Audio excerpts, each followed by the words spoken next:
মাকে খুন করে ডাকাতির ঘটনা সাজায় ছেলে। হাত খরচের টাকা নিয়ে বকা দেওয়ায় নিজের মাকে শ্বাসরোধে হত্যা করে ছেলে। এরপর মরদেহ ঘরে ডিপ ফ্রিজে রেখে ডাকাতির ঘটনা সাজায়। চাঞ্চল্যকর এই ঘটনা বগুড়ার দুপচাচিয়ায়।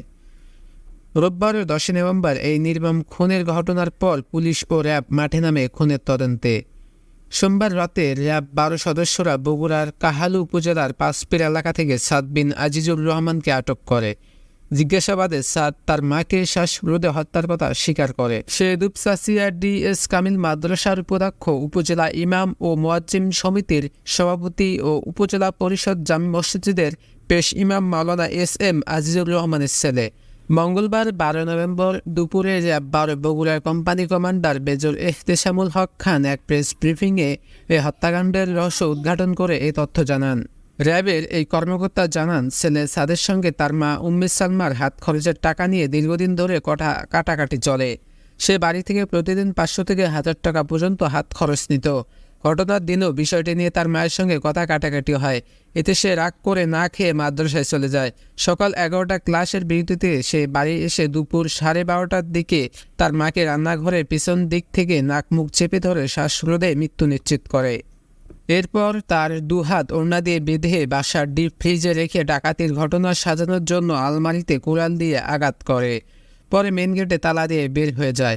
কিছুক্ষণ পর আবার সে বাড়িতে এসে তার মাকে পাওয়া যাচ্ছে না জানিয়ে তার বাবাকে ফোন দেয়। পরে তার বাবা মাওলানা আজিজুর রহমান বাড়িতে এসে ডিপ ফ্রিজ থেকে মৃতদেহ উদ্ধার করে হাসপাতালে নেয় এবং কর্তব্যরত চিকিৎসক তাকে মৃত ঘোষণা করে। এর আগে সাদ তার মায়ের মরদেহ বাবা ও মামার সঙ্গে খোঁজার নাটক করে। দুপচাচিয়া থানার ওসি ফরিদুল ইসলাম জানান, এই ঘটনায় মামলা দায়েরের প্রস্তুতি চলছে।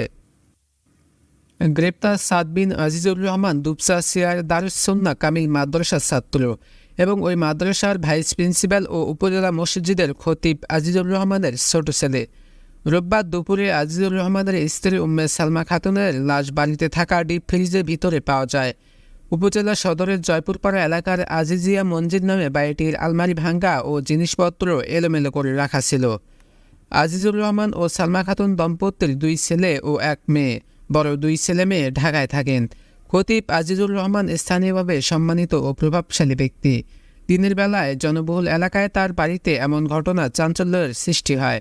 স্থানীয়দের মাঝে ডাকাতির আতঙ্ক চলে আসে। মঙ্গলবার সংবাদ সম্মেলনে র্যাব 12 বগুড়া কোম্পানি কমান্ডার বলেন, পরিবারের সঙ্গে কথা বলে র্যাব জানতে পারে সালমা খাতুনের সঙ্গে তার ছেলে সাদের হাত খরচের টাকা দেওয়াকে কেন্দ্র করে দীর্ঘদিন ধরে ঝগড়া বিবাদ চলছিল এবং বাসা থেকে প্রায় প্রতিদিনই 500 থেকে 1000 টাকা হারিয়ে যেত। ঘটনার দিন সকালেও হাত খরচের টাকা নিয়ে মায়ের সঙ্গে কথা কাটাকাটি ও বাকবিতণ্ডা হয় সাদের। পরে সে রাগ করে সকালের নাস্তা না খেয়ে মাদ্রাসায় চলে যায়।